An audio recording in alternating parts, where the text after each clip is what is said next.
En 60 jours, c'est le thème qui a regroupé d'une cinquantaine de participants ce mardi au siège de la coordination nationale de riposte contre Ebola. L'objectif vise à réduire l'incidence de la maladie de manière significative, élaborer un plan de 60 jours visant une plus forte mobilisation sociale, associer toutes les composantes de la société, religieux, élus locaux et l'ensemble des partenaires impliqués dans la lutte contre la maladie. Dr Sakoba Keita explique la mission des groupes de travail et ce qu'on attend d'eux.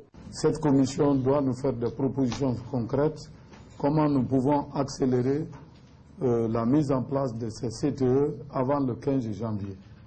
Il y a une commission surveillance qui doit plancher sur les aspects opérationnels de la surveillance afin que notre taux de suivi de contacts actuellement à 97% puisse passer à 100%. Et en plus, que nous devons suivre tous les contacts, nous devons veiller au déplacement des contacts, nous devons veiller à la détection des cas cachés.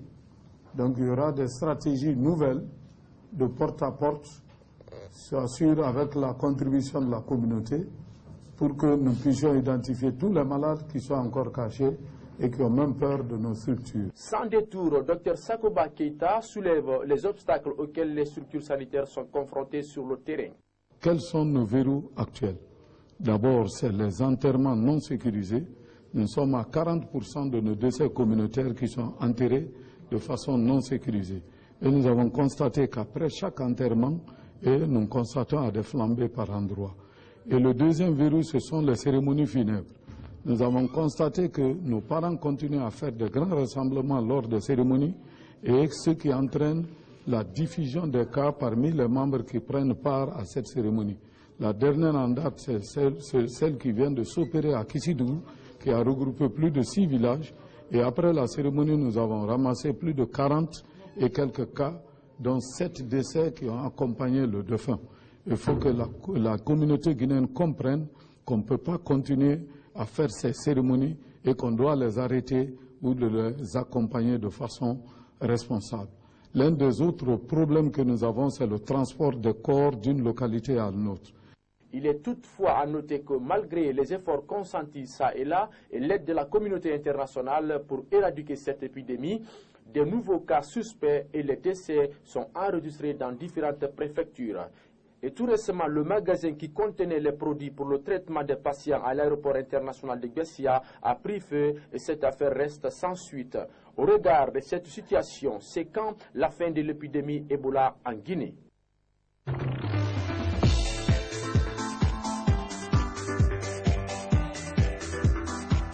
L'autorité de régulation des postes et télécommunications a dans sa conférence annuelle ce mardi 23 décembre à la Maison des journalistes à Koléa exposé son bilan de l'année 2014, étalé ses chantiers pour 2015 tout en faisant état de son fonctionnement avant de donner de larges informations sur l'initiative présidentielle pour la connexion des écoles. Dans sa communication, le directeur général de l'ARPT revient sur les acquis majeurs, bien que loin d'être une régie financière. Au plan national, c'est l'assainissement du fichier relatif aux fréquences radioélectriques. Aujourd'hui, nous avons réussi à avoir notre tableau national d'allocation des fréquences qui est très assaini. C'est l'étude prospective que nous avons menée cette année pour discuter avec les acteurs sur ce qu'on pense que le secteur des technologies de l'information devra être dans les 5 prochaines années. Et cette synergie que nous avons réussi à établir entre les différents acteurs. Vous constaterez qu'il y a de moins en moins de conflits, pour ne pas dire qu'il n'y a pas de conflit du tout, parce que nous avons mis des instruments de gestion pour permettre de discuter en amont toutes les problématiques qui se posent au secteur pour éviter qu'il y ait des conflits entre opérateurs et régulateurs et entre les consommateurs et les différents opérateurs. Au-delà des 98% de taux de pénétration de la téléphonie mobile à travers le pays, le patron de l'autorité de régulation des postes et télécommunications déballe son projet pour 2015. 2015, c'est la révision des licences. Nous sommes déjà en train d'élaborer les projets de licence globale et des licences spécifiques. Et surtout, nous voulons réussir en 2015 la convention collective régissant le secteur des postes. Ce sera un instrument qui va permettre de stabiliser l'environnement qui va codifier les rapports entre le patronat et les employés, entre le patronat et l'État. Donc ça permettra de réduire les grèves intempestives, pas réduire le droit à la grève, mais de pouvoir gérer et de régler la majorité des problèmes en amont pour éviter d'aller dans des situations de conflit, dans des situations d'arrêt de travail. En marge de la préparation des 200 cybercentres dans les établissements secondaires, supérieurs et professionnels à travers le pays, dans le cadre de l'initiative présidentielle pour la connexion des écoles, Moustapha Mami Diaby ressort l'importance et la dimension de ce projet. Cette initiative, elle est fabuleuse, elle est extraordinaire. Imaginez qu'un chef d'État se lève et dise « Tout ce que je fais, je pense le faire pour les hommes, alors je dois d'abord commencer par la construction des hommes. Pour ce faire, je dois veiller à ce que les jeunes Guinéens soient formés.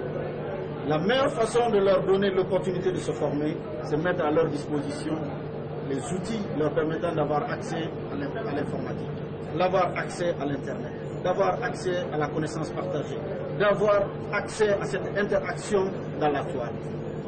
Ceci permettra aux enseignants de se former, aux élèves et étudiants de se former et d'avoir accès aux contenus nationaux et étrangers. Je pense qu'il n'y a pas meilleure offre qu'un chef d'État pourrait faire à sa jeunesse. Il est à noter qu'au-delà des préjugés, l'ARPT a réussi le défi de la professionnalisation de sa structure, qui se solde par les réussites sur le plan national et international, avec la reconnaissance de l'ARPT par les partenaires de l'Union internationale des télécommunications et aussi de la sous-région, sachant que la structure a réussi à positionner 3 collègues à l'UIT.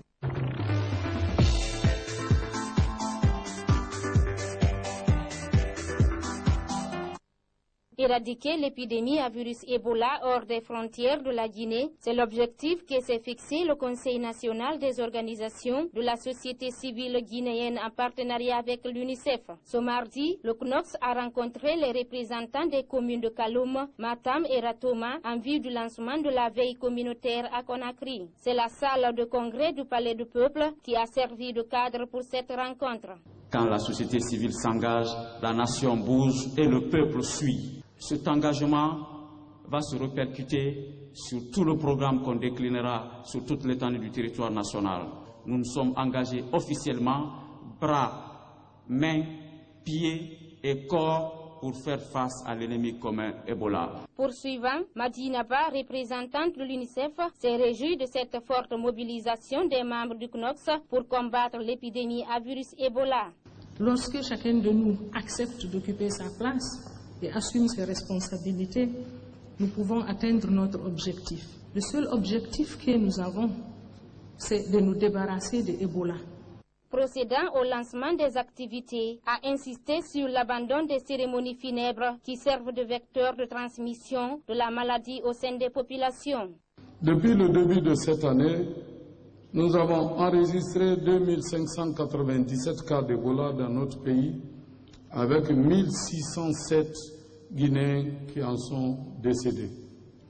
Nous qui représentions le corps professionnel de la santé, avec les agents de Croix-Rouge, on a eu environ près de 150 personnes qui ont été touchées par cette maladie, dont 76 parmi nous ont succombé. Le comité de veille des organisations de la société civile guinéenne compte s'engager à transmettre des messages de sensibilisation dans les quartiers afin d'instruire les citoyens sur les enjeux de l'épidémie.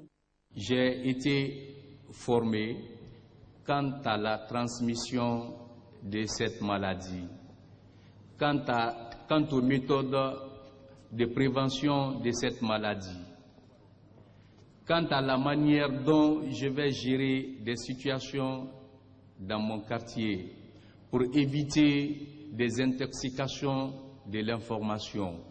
À noter que 570 membres de cette organisation ont répondu à cette rencontre et ils entendent organiser d'autres formations dans les 4 régions du pays afin que le message soit bien compris par les populations.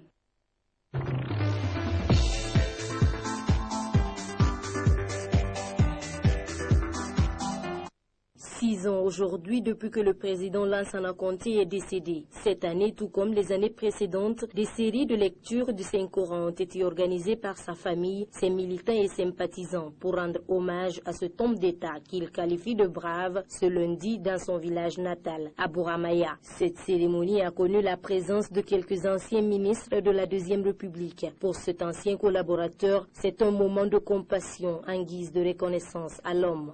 Délivrer au nom de tous mes collègues ministres, ceux qui sont présents et ceux qui ne le sont pas, ceux qui ne sont pas là, c'est vraiment remercier tous ceux qui sont venus ici pour cette cérémonie de prière, de recueillement, mais aussi une cérémonie au cours de laquelle on rend hommage à un homme qui a tout fait, qui a tout donné pour notre pays. Nous n'avons parlé que des agressions rebelles lorsqu'il était chef de l'État. En 70 aussi, lorsqu'il s'est retranché à Koya contre l'agression portugaise, il avait tout fait pour sauver encore le territoire, notre pays. Alors, qu'ils reçoivent vraiment toutes nos félicitations et nos profonds sentiments de gratitude et de reconnaissance pour ce qu'il a fait pour la Guinée, pour l'unité de Guinée, pour l'égalité de Guinée, pour la prospérité de Guinée. Plusieurs témoignages sur le feu général Lansana Conté ont été également apportés. C'est le cas de cet ancien ministre.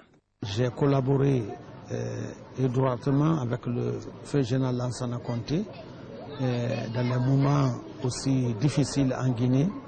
Je connais l'homme, pour cela je suis là aujourd'hui pour demander au bon Dieu de lui pardonner. Il faut ajouter qu'à la veille de la grande lecture du Saint-Coran suivie de sacrifices, des cantiques religieuses, des recueillements ont été organisés à la mémoire de cet homme du 3 avril. Que l'âme du président général Lansana Conté repose en paix. Amen. L'Afrique se mobilise pour freiner la maladie à virus Ebola. Des pays africains manifestent leur solidarité aux pays touchés par cette épidémie à travers la campagne de collecte de fonds lancée par l'Union africaine le 1er décembre dernier. Ainsi, l'Éthiopie s'est joint à cette campagne grâce à sa firme de téléphonie mobile Ethio Telecom. La société s'engage à utiliser son réseau 3G pour lever des fonds à travers le pays pour la campagne Stop Ebola. Pouvons vous annoncer que le gouvernement éthiopien a pris une importante décision sur cette campagne. Ceci nous aidera à accroître les contributions de tout un chacun. Les préoccupations de l'Afrique sont également celles de l'Éthiopie. Et pour cela, nous nous impliquerons davantage pour lutter contre la maladie à virus Ebola en Afrique. Les entreprises de téléphonie mobile sont un important relais pour sensibiliser les populations africaines. Elles peuvent atteindre jusqu'à 700 millions d'abonnés à travers le continent. Les fonds de la campagne serviront à gérer les centres de traitement de la maladie, mais aussi à sécuriser le personnel de santé dans les pays touchés. Le secteur privé est vraiment venu à notre secours. À ce jour, nous avons des promesses qui s'élèvent à 32 millions de dollars. C'est un plaisir pour nous aujourd'hui de voir notre pays s'impliquer à travers la campagne SMS. La campagne visant à lever des fonds est déjà en cours au Botswana, au Tchad, au Ghana, au Kenya et au Rwanda. L'Union africaine appelle les autres pays du continent à se joindre à cette campagne afin d'éradiquer l'épidémie en Afrique. Les leaders du Front uni de l'opposition pour l'alternance et plusieurs petits partis de l'opposition au Gabon ont manifesté ce samedi 20 décembre à Libreville, malgré l'interdiction du ministère de l'Intérieur qui craignait des dérapages. Manifestants et forces de l'ordre se sont affrontés à coups de pierre et de jets de gaz lacrymogène. Le peuple gabonais s'est aperçu que M. Ali Bongo est un tricheur. En plus du fait qu'il ait pris le pouvoir avec effraction, il est un tricheur en ce sens que il a produit un faux acte de naissance à l'occasion de l'élection présidentielle. C'est sur ce point que nous voulions nous exprimer samedi dernier, mais son ministre de l'Intérieur a bien voulu interdire le meeting que nous voulions organiser. Voilà un peu la situation dans laquelle se trouve notre pays. Manque de liberté d'expression et en somme la dictature. Une trentaine de militants ont été interpellés. Plusieurs véhicules ont été incendiés et des actes de vandalisme ont été perpétrés. L'opposition dénombre quant à elle 3 décès suite aux affrontements. Le peuple va le faire partir de gré ou de force. Le peuple va le faire partir parce que quelqu'un qui prend le pouvoir par effraction, quelqu'un qui triche en produisant des faux papiers à l'occasion de la candidature à l'élection, il mérite seulement de tirer sa révérence où le peuple va se charger de le faire partir. Les militaires du Front uni de l'opposition et leurs sympathisants réclament désormais la démission du président gabonais Ali Bongo Ondimba. Devant le QG de campagne de Nida Tounes, c'est l'euphorie. On distribue drapeaux et portraits, ceux de Béji Caïd Essebsi, élu président avec 55% des voix. Les électeurs du parti anti-islamiste célèbrent la victoire de leur candidat, mais ils savent aussi que l'élection ne suffit pas. Le nouveau président aura fort à faire et ses partisans ne lui feront pas de cadeaux. Il doit tenir ses engagements, il doit nous aider avec nos conditions de vie. On espère qu'il donnera du travail à nos enfants, qu'il rendra la vie moins chère et qu'il supprimera le terrorisme. Reconstruire la Tunisie, créer des emplois, stopper le terrorisme. Voilà les grands chantiers de la présidence Essebsi. Et son équipe le sait bien, la tâche sera colossale. Notre plus grand défi est d'atteindre les objectifs de la révolution, le développement social, économique et régional. 4 ans après le printemps arabe, l'économie tunisienne reste encore à la traîne, avec un taux de chômage au-dessus des 15% et de jeunes diplômés condamnés à de petits boulots.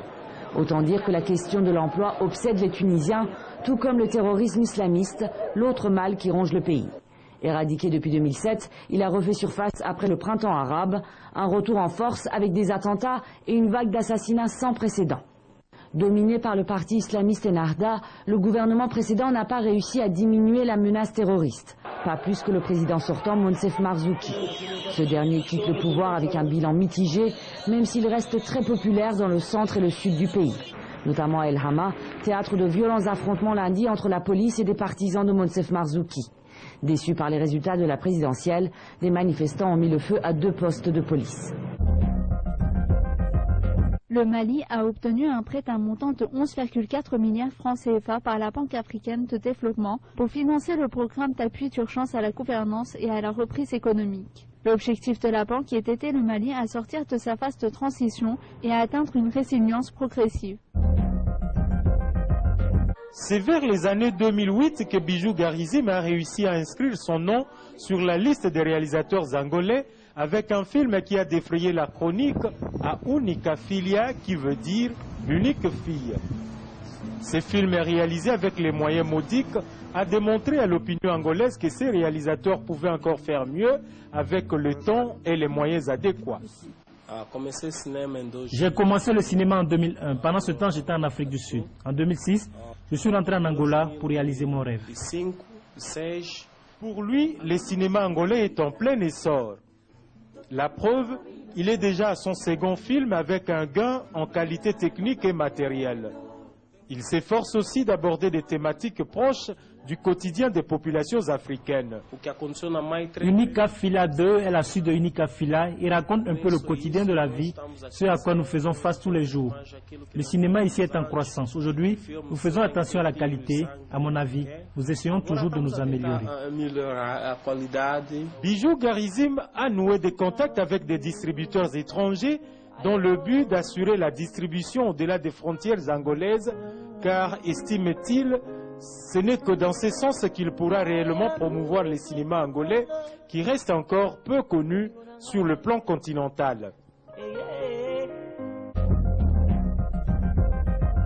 Nantes, hier soir, un automobiliste a foncé sur un marché de Noël du centre-ville, blessant 10 personnes, dont 4 grièvement. Le chauffeur de 37 ans s'est ensuite frappé le thorax de plusieurs coups de couteau, se blessant grièvement. Une réunion de crise a lieu aujourd'hui à Matignon.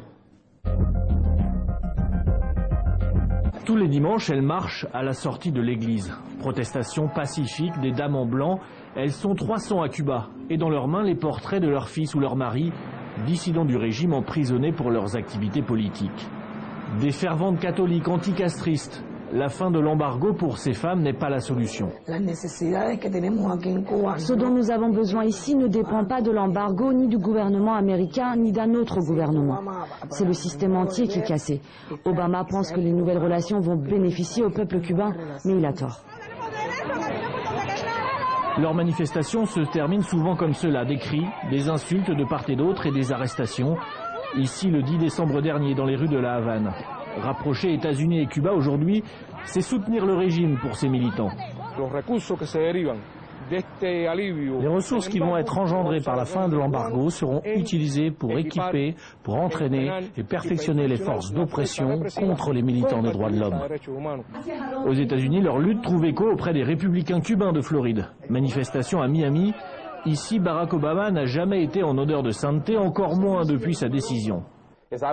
Moi, si j'étais président, je me serais activement porté aux côtés des militants démocrates de l'île de Cuba, qui veulent tous un changement et qui se sentent trahis par ce président. Il les ignore complètement. Nous sommes tous américains, disait Obama.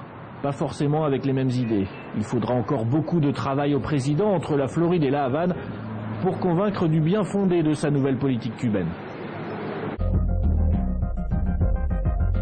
Surchauffe sur le réseau informatique nord-coréen. Pendant 9 heures, les connexions Internet nord-coréennes ont été paralysées.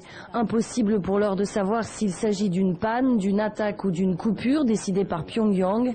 Même si tout porte à croire qu'il s'agit de représailles après la cyberattaque dont a été victime Sony, le département d'État américain dit ne pas être en mesure de commenter ces informations. Nous étudions une série d'options en réponse à cette attaque. Nous n'allons pas aborder de manière publique les détails de nos opérations ou commenter les articles de presse, mais à mesure que nous mettons en place nos réponses, certaines seront visibles, d'autres pas. Washington a également estimé lundi que la Corée devait admettre sa responsabilité dans l'attaque informatique contre Sony Pictures, révélée fin novembre, et dédommager les studios d'Hollywood.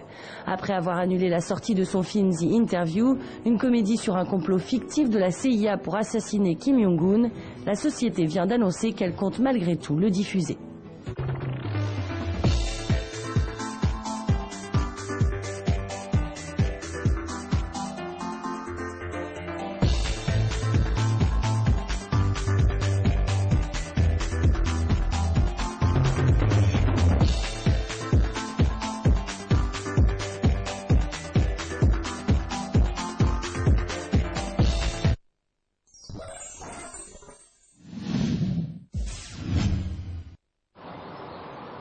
بابا جان اگه برای قایق در نال نده